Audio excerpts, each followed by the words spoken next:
ABS-CBN, nagsalita na. Nasagot na ang tanong ng Kim Paulandia sa kung magkano ba ang kinita ng pelikula ng kanilang mga idol na sina Kim Chiu at Paolo Avellino na My Love Will Make You Disappear.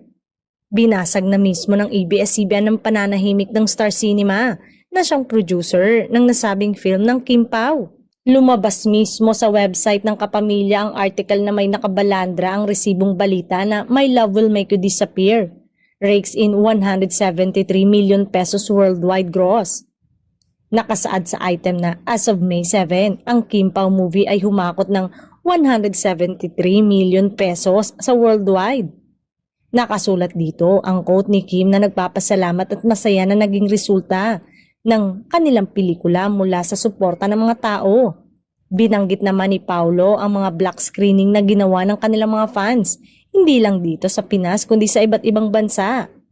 Thank you so much, Anya. Ito na mismo ang official update sa kinita ng Kim Pao movie na malayo sa naunang kumalat na balita na 1.5 billion raw umano ang nahakot ng naturang pelikula.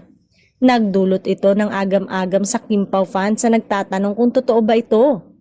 At ngayon nga, lumabas na ang balita para maiwasan ang pagkalito ng marami.